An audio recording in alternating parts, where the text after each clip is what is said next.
Welcome everybody out to episode 104 of Utah in the Weeds.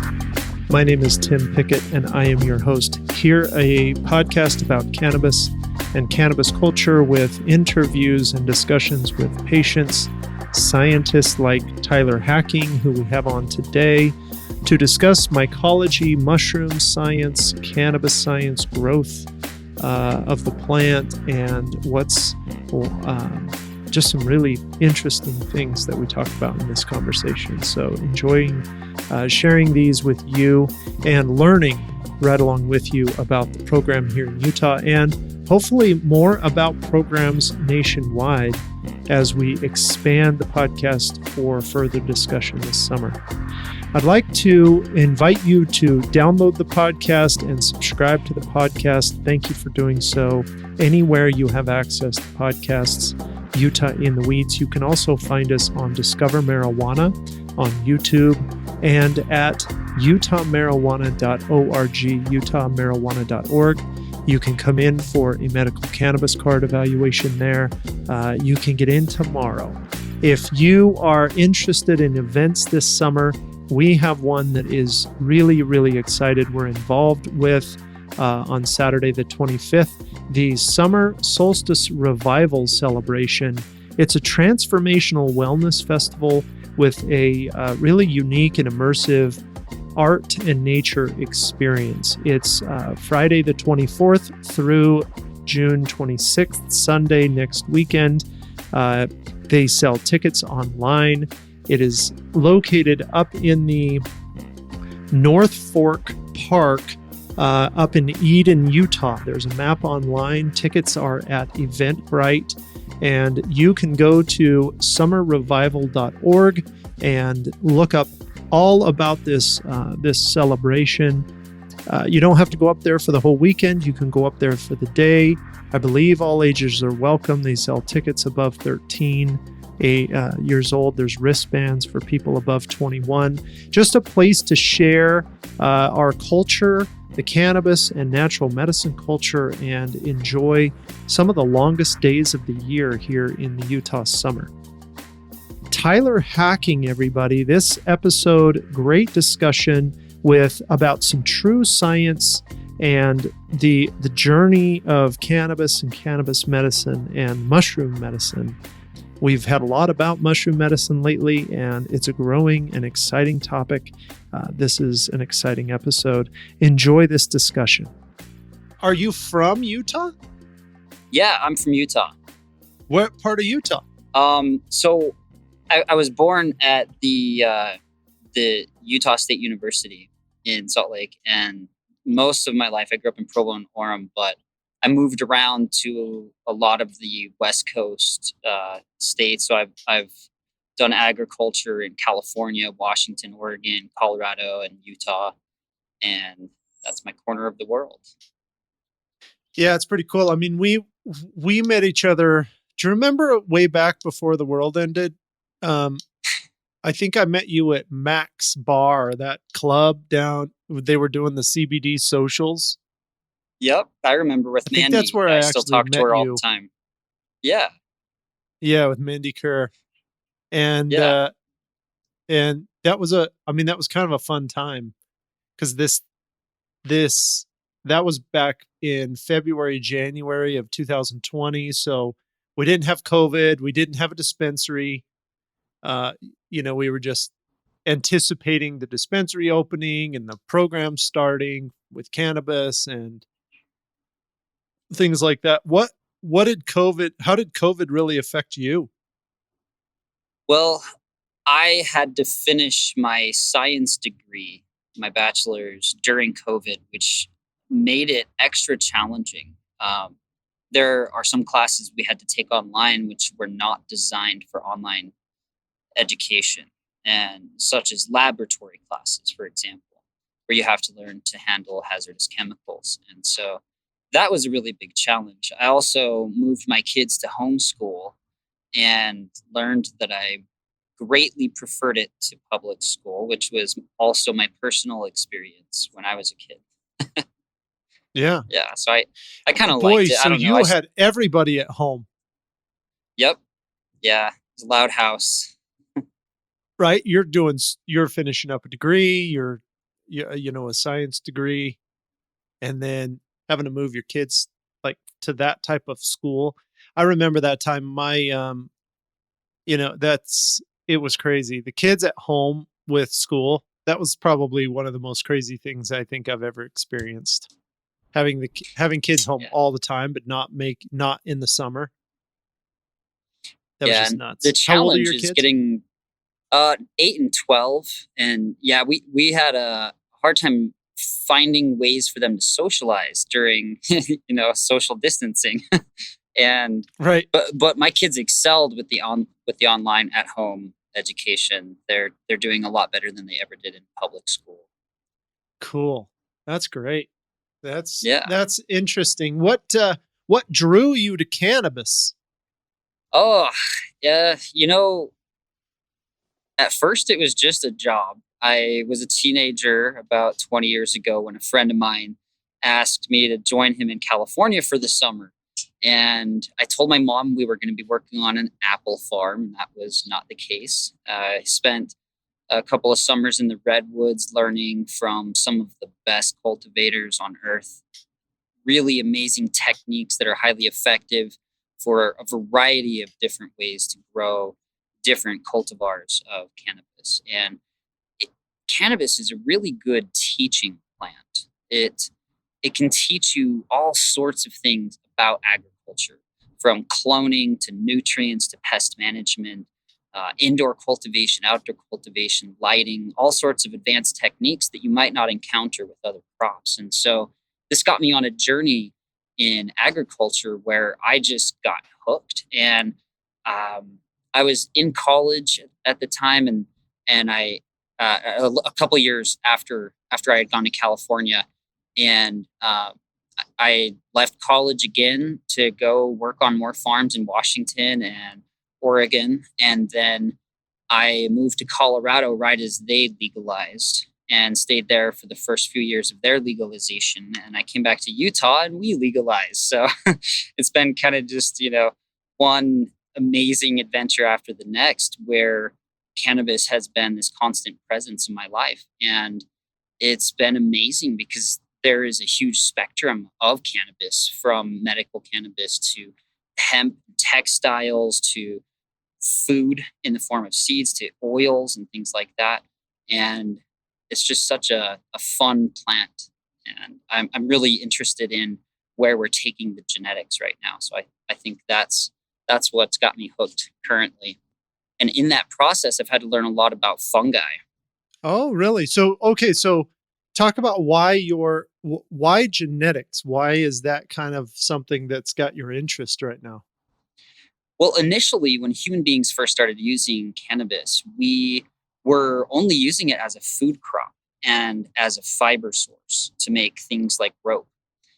It wasn't until later, after we began artificially selecting specific phenotypes and then reinforcing them through hybridization and inbreeding and things like that, that we were able to get it to the point where we could use it medicinally and concentrate the different phytocannabinoids and terpenes that were present in the plant. And that's a really interesting developmental process. I think it says a lot about human ingenuity. And this plant has been with us throughout our development as a species. Its use predates written history. And I think that's super interesting. It's considered to be a founding crop, one of the crops that's responsible for human beings creating society and transitioning away from hunter-gatherer status. This because it's so good at creating fiber, like the cannabis plant in general. We don't talk about this a lot, and in fact, this is goes back to Mandy and her organization and the hemp coalition and all these things. Really, medical cannabis is a small, really only a small portion of the cannabis industry, as it will be in the future, because it seems like the thing that cannabis is the best at, or was the best at before, is like growing and creating fiber, the Yeah, hemp and we're plant, just now essentially. learning how to take advantage of that. In the past, it's really been, for the most part, we used males because they have longer internode length for fiber. The females have more branching, and that's not as good for fiber. And so, yeah, we are just now learning about the different chemical structures of the different kinds of lignin that are found in the herd. And based on the structure of that lignin, you can do different things with it. Some of the amazing innovations I've seen at conferences and conventions over the last couple of years are things like hemp concrete, hemp rebar, hemp plywood. And that's amazing. I grew up doing construction and building houses with my dad.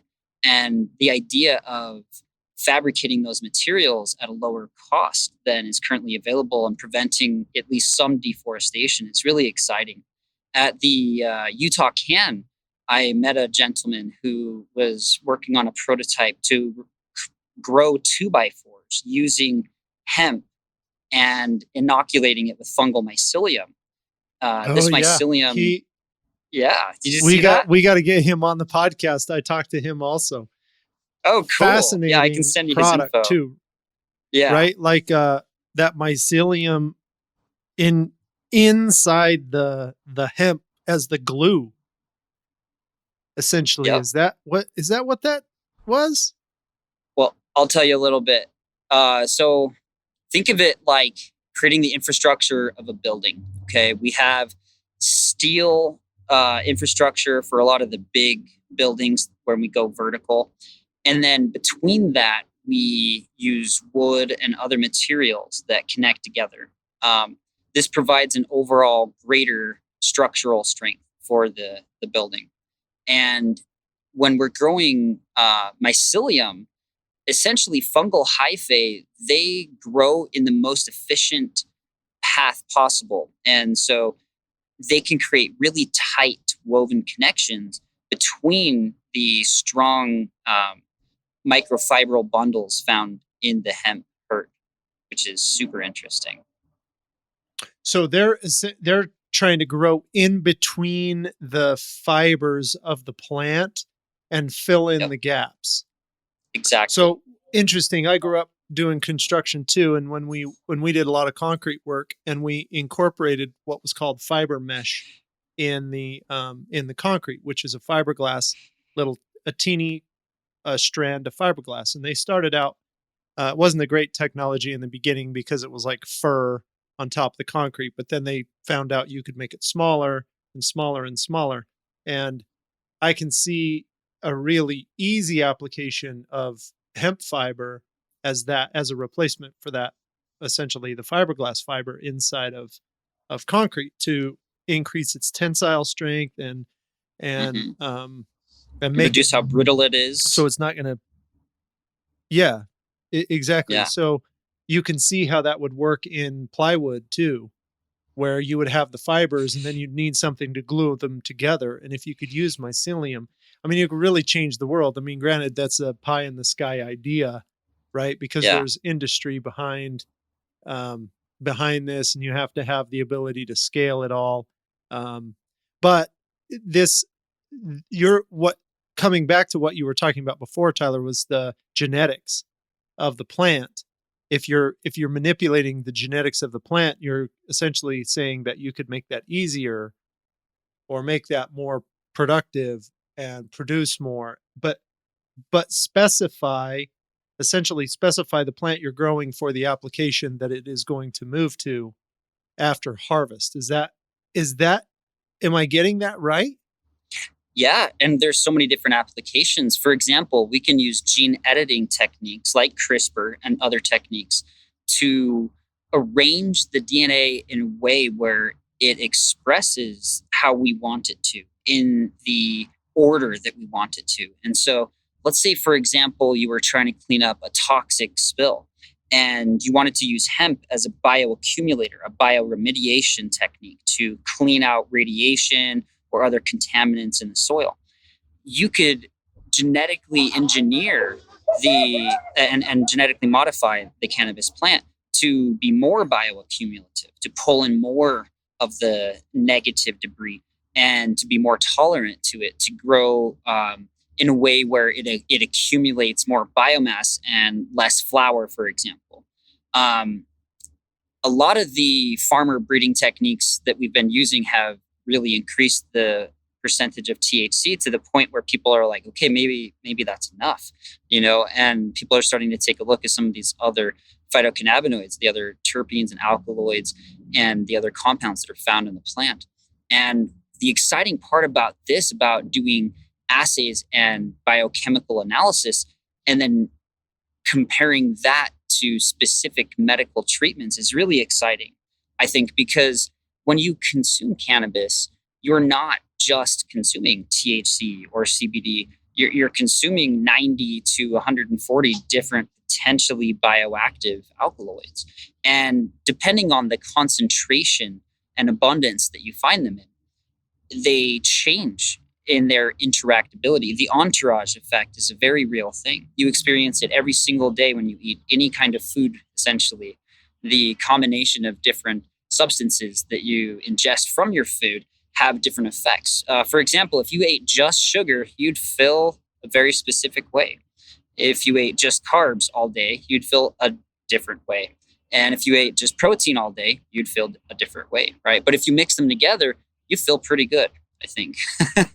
And cannabis is that way too. And so we can come up with hyper-specific medical treatments for very specific medical conditions using this kind of genetic editing. And I think that that's really exciting, that we can make this medicine more precise through this kind of research. Are you familiar with where this type of research is happening? Because it seems to happen like in Germany a little, in Israel some, in Canada some.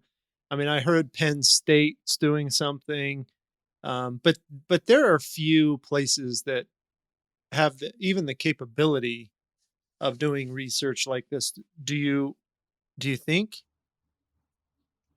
So it's a platitude of research. There's the agriculture sector that is working really hard to quantify the biosynthesis of these different plants, what their genetics can actually do. And then there's the medical sector.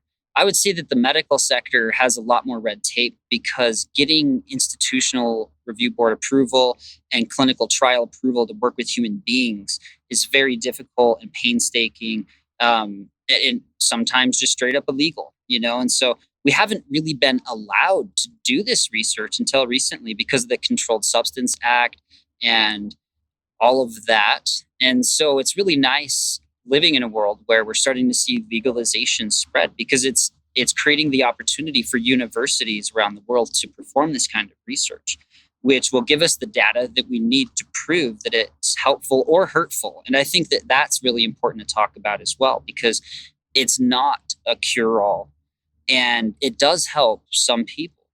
And there are also people who have experienced negative side effects from using cannabis. Specifically, medical clinical trials are showing that certain types of schizophrenia, bipolar, and mania, people who have experienced psychosis, that they can have negative reactions to the use of cannabis. And I've experienced that personally, where I had a friend who had a rare form of schizophrenia. And when she would use cannabis, she would pretty much just freak out and do scary, dangerous things. But the rest of us didn't experience that same thing. And that's because as human beings at a genetic level, we are different. And we have different amounts of cannabinoid receptors in our bodies. And sometimes they're different shapes, enough that the reaction that it has on us can be different from one individual to the next. And I think that that's really important to take into account. Dosage and frequency of dosage and the individual's genetics are huge variables in how this medicine affects you. And things like tolerance, and even, what we would call an overdose. I think there are some people who overuse cannabis, but most users, at least based on the research that I've conducted, I conducted some research on the impacts of cannabis on addiction and drug use. And it was really interesting because what I wanted to investigate was, does cannabis lead to other drug use? Is it a gateway drug, like people have said for so long? And my data showed that in most cases, it helped people to get away from what we would consider hardcore drugs like methamphetamines, cocaine, heroin, and that it wasn't something that led people towards drugs. In fact, the first drug that almost 70% of people used was alcohol. If anything, alcohol was the gateway drug all along. Yeah, that's interesting. Alcohol seems to be working in medicine too. I mean, anecdotally, I didn't do any research on this, but certainly I would see not a lot of people come in with a weed problem, but certainly people come in to die in the hospital with alcohol problems. And Yeah. alcohol is still something that society allows us to do in public, right? There are places where you can go and socialize and drink, and certainly nobody would ever think about something like that for cannabis here in Utah, but it would I mean, it would make sense that it would, in some ways it would be safer if we all went to a cannabis bar and we're using cannabis there, um, instead of alcohol. It would be less harmful for the human body. I mean, I'm sure there's an argument to be made. What are you working on? So how does your knowledge and your expertise and your science degree and all your background, how does that help you and help the people that you work with? Do you consult companies? Do you work for somebody? I've been a cannabis agriculture consultant for the last decade. And it's been a pretty fun adventure because my main goal is to essentially find the problems. And I approach it very scientifically. I use analytical sensors to collect data. I do soil testing. I do microbial testing. I bust out my microscope. And what I'm trying to do is to establish a low work, high productivity environment using the resources that my clients have. Um, Many of my clients are hemp and medical cannabis cultivators within this state and other states, and also mushroom cultivators. And I like to really focus on problems. I like to remove them from the equation and just make the entire situation as efficient as possible. And it's been a blast because the feedback I get from clients is very positive, very consistently. I end up talking about compost a lot more than cannabis, especially here in Utah and some of the drier states, because we do not have the habitat that cannabis evolved in, which was a subtropical climate in Southeast Asia. And instead, our humidity, our relative atmospheric humidity, is about half. The light is really good, but it's too dry. And our soil is not acidic enough. It's too alkaline. It's also salty and full of sand and clay. Cannabis really likes a substrate of organic matter or material that's really easy for the roots to grow through. If it can't, they'll just grow sideways instead of downwards and not establish very well. And so a lot of the times I really try to teach clients about soil transformation. And that involves things like compost using worms, so vermicomposting, and using the liquid that comes out, which is called lychate, to make compost tea, which I brew and then apply to their fields. And the transformation is drastic. I had a client in Blanding who, after applying our compost tea mixture for just one season, they had a 1,400% increase in biomass production on their hemp crops. And it was just night and day. Um, it holds in more Wow. water. It saves money because you don't have to buy as much fertilizer, and it prevents soil erosion by enabling plants to spread the roots through the soil and hold on to it. And so, it's really funny. A lot of the times, the first thing I do is just get onto the compost because it tends to be the solution to many of the obstacles and challenges that these clients are having, especially here in Utah. So fascinating to talk to people who get into something and not that you're assuming it's going to be a certain way, not that you're planning on it being a certain way, but you really get into this field where you're an expert in one thing and you end up, the low hanging fruit is compost, for example, right? You find that out through experience, and then you end up having the same conversation, not necessarily using your expertise that you've trained for, but that got you in the door, right? And then you solve their problem using something that was unanticipated. We find that, Yeah. I find that so much in cannabis medicine, where somebody comes in and they have these problems and things like that, and I'll talk about sleep, and I'll be like, well, how do you sleep? Well, not that great. Well, if we can get you sleeping better, then we can solve kind of all of these other problems, probably, or at least make a big dent in it. And so we end up talking about something that's not really related to cannabis, but it's simple, it's straightforward, it makes a big difference. And um, I think it's always fascinating how that works. Experts in a lot of fields, I think, will find that it's accounting. Maybe an accountant would say, well, I'm this expert in forensic accounting, but really the bottom line is I just teach people how to journal, right? Or something like that. I if they're keeping records, then it doesn't really matter. I don't need my skills. So how did Yeah. you this crosses over into mushrooms too and fungi, and Right. is this because it's the same people, right? The people who are interested in cannabis are interested in mushrooms too, or is it because you're in agriculture and these things kind of fit together? How do they fit together for you? There's definitely overlap between the cultures of the mushroom community, the fungi community, and the agriculture community of plants. So I actually went and moderated a panel at the Utah Can, and then later that day, I went and spoke for a panel at the Fungi Festival, the first Utah Fungi Festival, which we had recently.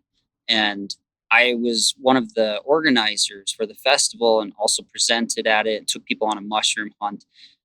For me, in my career, when I started learning about plants, what I learned is that essentially there's an equation, and plants are just a part of that equation. The other variables are environmental chemistry, microbiology, and in other cases there are other variables. But for cannabis, it's mostly about the chemistry of the environment, and then also the microbes, because plants do not have an immune system. They can only protect themselves chemically and physically. And so they're very dependent on symbiotic relationships that they have with bacteria and fungi to protect them from other bacteria and fungi, which are pathogens, kind of like powdery mildew, for example. One of the biggest reasons people call me as a consultant for help is that they have a powdery mildew infestation on their farm. It's one of the most common ways that a healthy farm will go down, and the material has to be destroyed because it's contaminated with powdery mildew, which is a fungi, by the way. And it's really good at just eating the plant. And it takes advantage of plants that are stressed out and that don't have enough energy to chemically protect themselves. And it just eats them using enzymes. And so I've seen this plant this powdery mildew cause people to lose hundreds of thousands of dollars of crops. And it's a very serious thing. Prevention is definitely the key. Treatment is possible. But what I learned is that if you maintain a healthy microbiome, just like with your body, for the plant in the soil, that a lot of the times the beneficial symbiotic microbes will protect the plant not only from pathogens, but from environmental stresses as well. And so the more I learned about plants, the more I learned that I had to learn about plant microbiology. And a really big part of that is fungi. Uh, Fungi also help plants in their root systems to acquire more water and nutrients. And they can make some of those nutrients available to the plant where they might not be available based on the structure. For example, plants can't use N2, atmospheric nitrogen. They can't use ammonia either, and ammonium, but they can use nitrates and nitrites, and all four of those are forms of nitrogen. but only 2 of them can be used by plants. And they require bacteria and fungi to transform the other versions of nitrogen into bioavailable nitrogen. And so really we're growing a system, we're growing ecology. And it's very rare that we're really growing just one organism. That happens almost exclusively in hypersanitary hydroponics, for example. And Hmm. it's never, ever found in nature, not ever. And honestly, mushrooms are really fun organisms to study. Uh, the one that comes to everybody's mind is psilocybin a lot of the times, but the world of mycology is so much more diverse than that. Next month, I'm flying to Florida to present at the Mycological Society of America conference to present some of the research I've conducted on morel mushrooms. Have you ever had one? No, what are they? Okay, so I you want can to buy them now. at Yeah, you really should. They don't have the same flavor or texture as the other mushrooms you've tried in your life. In fact, to me, they taste quite beefy, like steak, and they have chewier texture like steak. They're the second most expensive fungi on Earth, right behind truffles. And this is because they're highly seasonal. They're very, very difficult to cultivate. Just recently in the New York Times, there was an article about the first successful instance of scaled up morel cultivation. And this is likely what I'll focus my PhD on, which I am applying for right now at a few different universities. And it's interesting because it's challenging, it's not very well understood. It was only in the very recent past that we even realized that fungi are not plants, which was only really discovered because of genetic analysis. They were actually classified under plants for a really long time scientifically. And imagine them like animals, but instead of bringing things into their body, they digest on the outside of their body and they grow outwardly instead of inwardly. So they're actually more closely related to the animal kingdom than either are to any other kingdom. So we're very close relatives with fungi. Um, and they play all of the roles. They play the predator and they play the symbiote. And so they can have a protective role in your crop, or they can have a devastating pathogenic role in your crop. And I think understanding both is critical to having successful harvests, especially in places like Utah, where we're not perfectly acclimated for cannabis agriculture. Do you feel like your, your research certainly has gone across psilocybin. Um, if you're into mushrooms at all, it seems Yeah, like at some point you're going to run into the psychedelics. Um, right. are you familiar with the new appropriations bill that was passed this year to study that type of program here in Utah?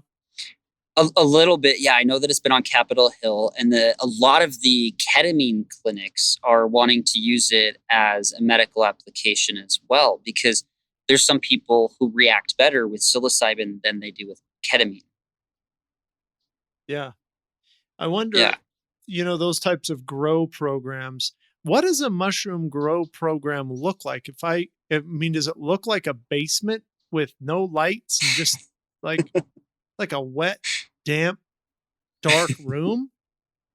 So, yes and no. Okay, so we actually use light because fungi have photoreceptors, and that helps them to grow upward. They grow towards light. Okay. And so typically people are growing in totes, like storage totes. Um, and it's hyper sanitary. So we spray isopropyl alcohol on everything. It's usually under a flow hood that we build one of these totes. And then after sterilizing the media, which is different types of grain and wood or straw, for example, using intense heat and pressure to kill everything, we allow it to cool and then inoculate it with fungal mycelium. And once you inoculate it and the substrate is sanitary, the fungi doesn't have to compete. It won't get contaminated. And you pretty much just let it grow. Inside of that tote, yes, you do want it humid because they grow a lot better when it's humid. The mushroom season here in Utah is typically spring and fall during the more humid times of the year. when things aren't frozen or dried to a crisp during the summer. And so, yeah, a lot of the mushroom cultivation facilities are layered in a way where you can retain the humidity and cycle it back through the system using a dehumidifier that controls the amount of humidity in that system, which is critical to maintain throughout the mushroom cultivation process. It's it seems like it would take a lot less room, a lot less space to cultivate a psilocybin farm than it would take to cultivate a cannabis farm, you know. And but I'm interested as the legalities go forward, how that's going to look in the nation. Really, I'm as interested in it nationally as I am here in Utah. I think Utah not won't necessarily. There's a little bit of momentum behind it now, but I don't think that will last. Personally, I think they'll wait till somebody else develops a program to copy. Um, Yeah. And you then know, modify being the that we're crap out we're, of at the we're last minute. yeah, at the last minute, right? But but it is from a medical standpoint. I think this just goes to show that society as a whole and is interested in non-pharmaceutical medications and non-pharmaceutical, um, yeah, medicine, like plant-based medicine, getting serious about it. Right. And there is a lot of validity to that. For example, if we're comparing things in pharmacology, typically we're working with an isolate, something that is one chemical that is mixed into a mixture of inert chemicals. So, like, for example, when you take Tylenol, that's what you're taking. You're taking one molecule mixed with things that do nothing to you. And the difference between that and natural medicine, a great example is cannabis. You're consuming hundreds of biochemicals simultaneously. Never in nature do you find just one chemical. That's not a thing. And so we didn't evolve to interact with isolates and concentrated chemicals. It's not as natural as an actual plant. That being said, there are naturally occurring toxins as well, and so we had to be careful with the natural medicines as well. To touch on the cultivation part of things, yeah, you can grow a lot more mushrooms with the same space than you can with cannabis, because you only need like a foot or two based on the mushroom that you're growing. And then you can stack things vertically on shelves. So it's really easy to do vertical integration into mushroom cultivation systems compared to cannabis, where it's really hard to do multiple levels. What's next for you? You're applying for your PhD program. Do you have to, when you apply for a PhD program in this type of research, is it are there a lot of facilities that offer those types of programs? No, they're very hyper specific. Is it hard to study mushrooms and cannabis? It is really, really difficult. I would say that it's easier to study cannabis than it is to study mushrooms. Mycologists are rare in the scientific community, even amongst biologists, they're very rare. I've been lucky enough to know a few and have them as my research mentors. And I'm hoping to meet quite a few more at this conference next month that I can discuss potential PhD programs with. And that being said, I want to do, myco-agriculture. I want to grow mushrooms for my PhD. And I've kind of had my fill with plants for now, and I'm really interested in fungi.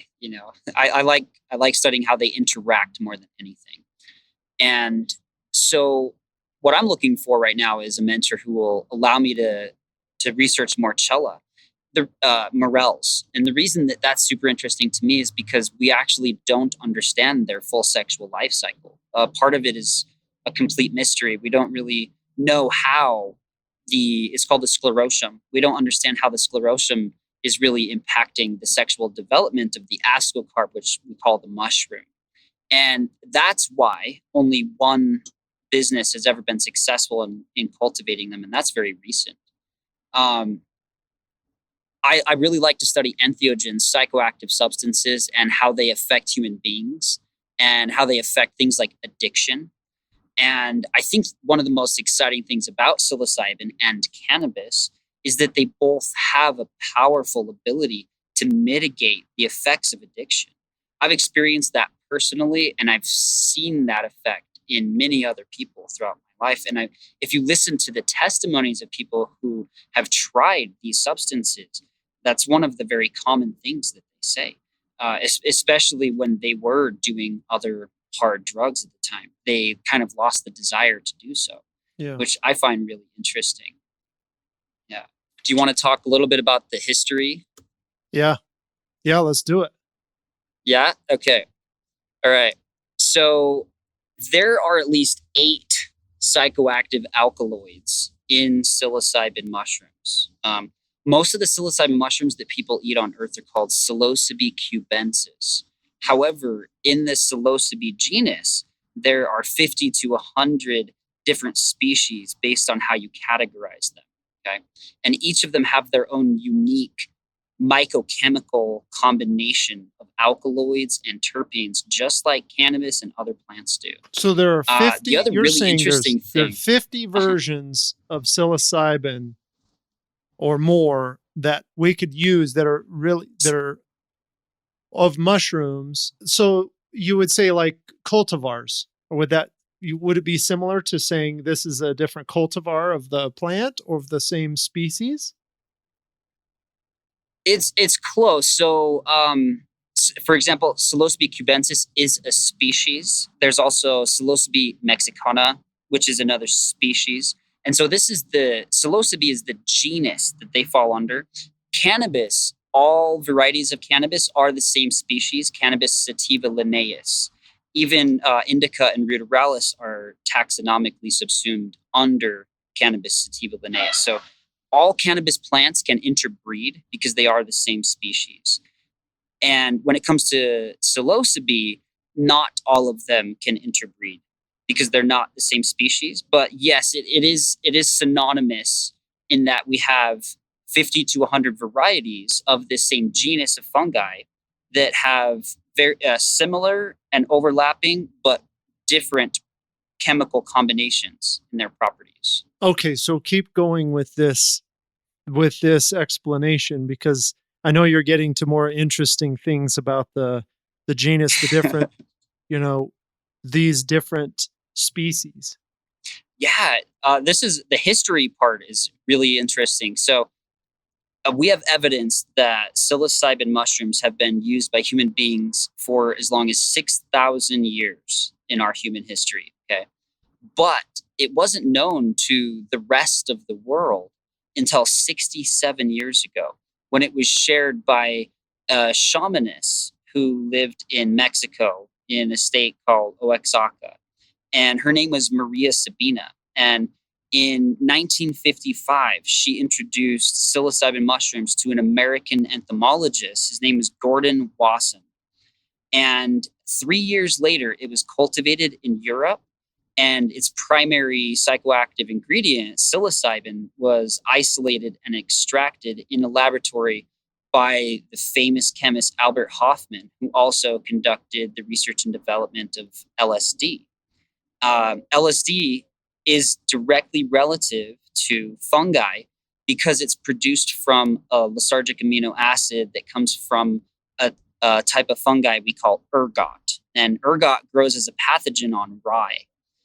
And so the development of pharmaceutical grade psilocybin and LSD actually happened within a 20-year period of each other from the same scientist. Wow. And in addition, I know that's super interesting. It is, isn't it? But it's brand new to the world.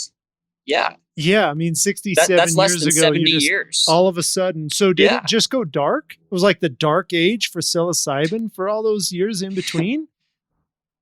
Or were people using it in indigenous cultures?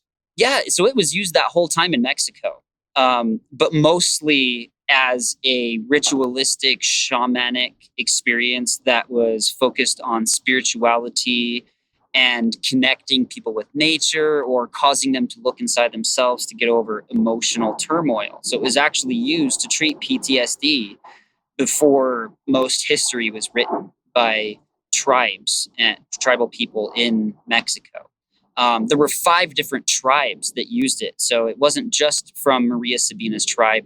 There was an entire region, but it wasn't studied in Western medicine until very recently. And a lot of that had to do with the technology needing to develop to where we could do chemical and genetic analysis. And so once that happened, there were scientists who were very excited to work with it as a source of pharmaceutical substance. And that led to lots of other research.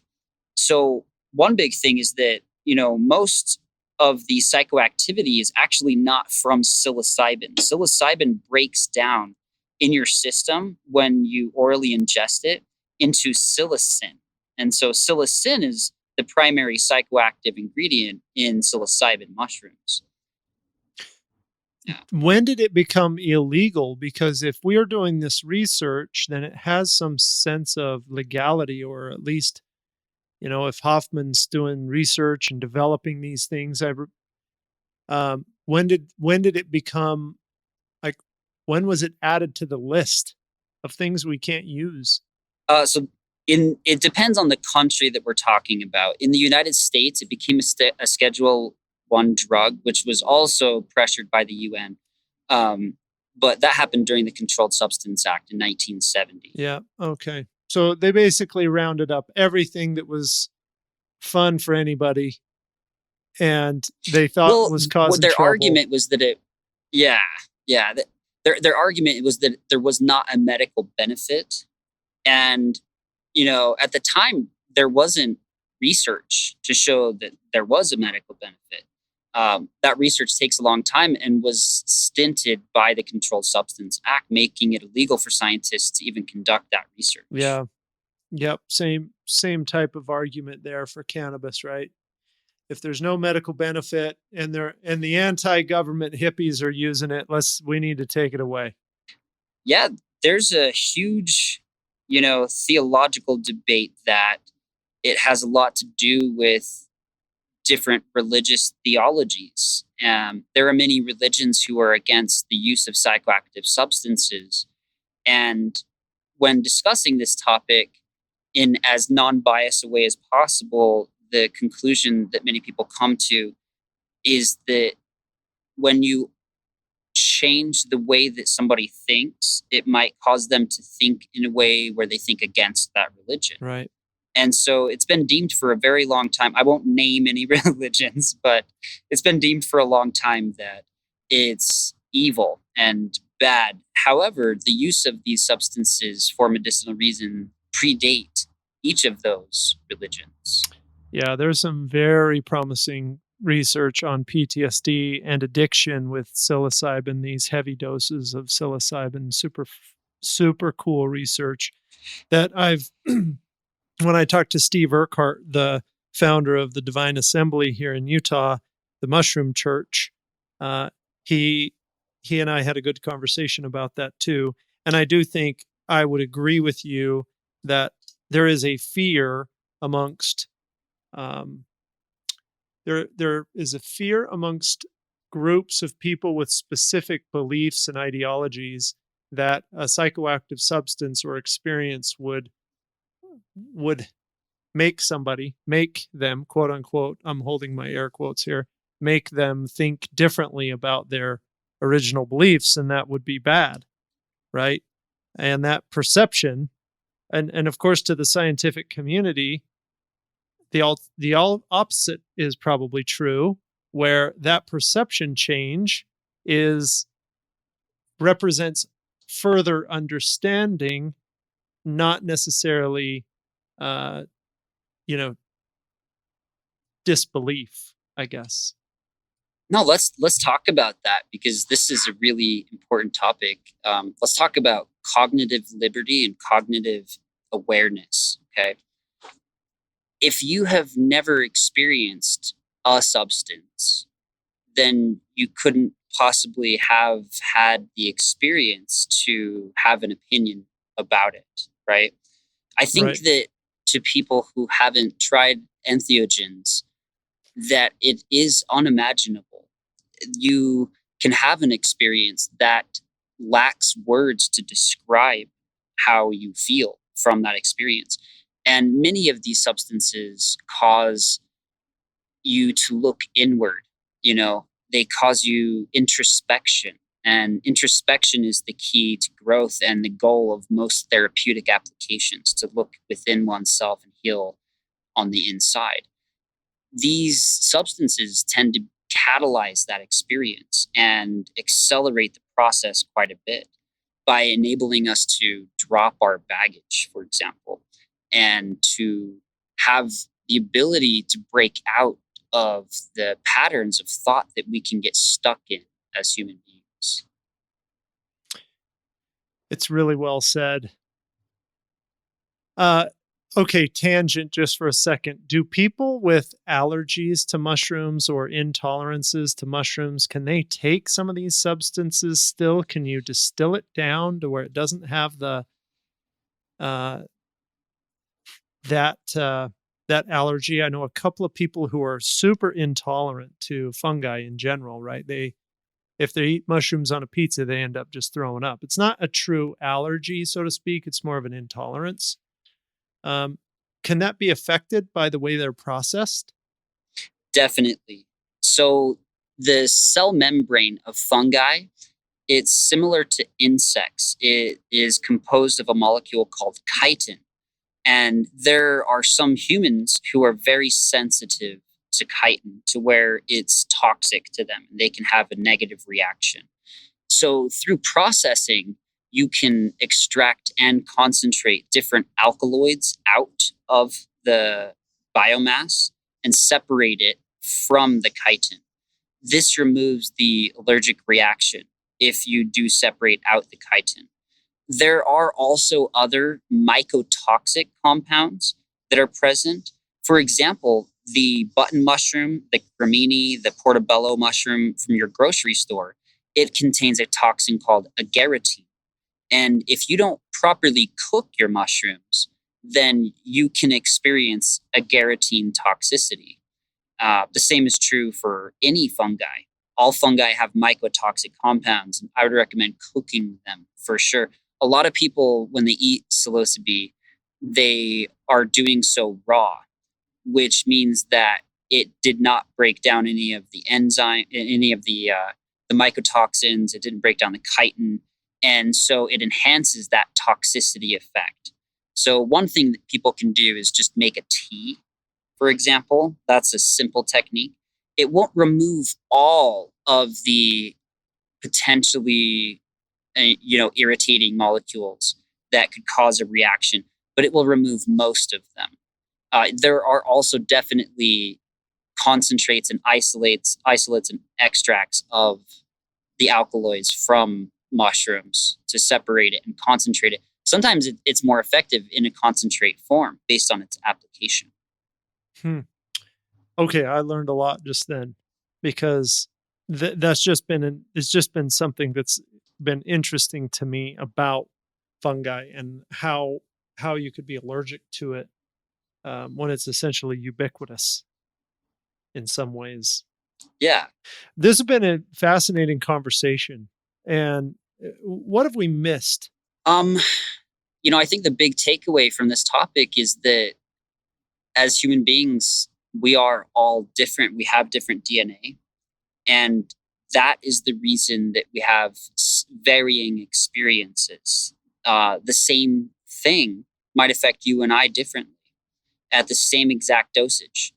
And I think it's important to learn for yourself if it's actually going to help you and to identify when it's not. That's probably the healthiest way that one can go about exploring the world of entheogens. Well said, Tyler Hacking. We'll Thank you. we're gonna have to check in on you as you go down this as you continue your journey towards your PhD and learning more and more. We'll come back to you as the subject matter expert for sure. Thank you, Tim. If we have, It's been a pleasure. if somebody has questions for you, do you have a place where people should go to ask those questions or to get in to connect with you? Yeah, I have a strong presence on Facebook and Instagram where I advertise my business, Green Dreams Come True. You can also find it under just Green Dreams. And I have pages and groups, and I love sharing scientific information with people to help them to learn about these topics. It's my favorite thing to do. So I love those questions. Even if you're just, starting out with mushroom cultivation in your basement or hemp cultivation, anything like that, hit me up. It is my favorite thing to talk about. And I love seeing how it helps people, seeing how it changes their lives for the better. That's why I do this. That's why I've continued to do this. And it's exciting. These businesses, Tim, especially in the cannabis industry, they have a 90% fail rate for startups. And I think a lot of that is preventable by the sharing of effective techniques. Yeah. Yeah. I think people get caught up in trying to do it themselves and be better than everybody else. And then they end up in trouble. And the better companies tend to be more willing to share and understand that it is kind of a collective, right? Everybody needs a haircut. My mom did hair for years and my uncle was a barber, and he's like, yeah, barber can open up down the street and that's probably okay because everybody needs a haircut, right? There's enough business to go around. Let's be a good community first and help people first. Well, I'm glad you came on. This has been awesome. I really appreciate your time and expertise. And for those of you who are not subscribed to this podcast, Utah in the Weeds, we're talking about things that I think are pretty interesting, and who knows, you might learn a thing or two. So thanks everybody. Stay safe out there. Thank you, Tim.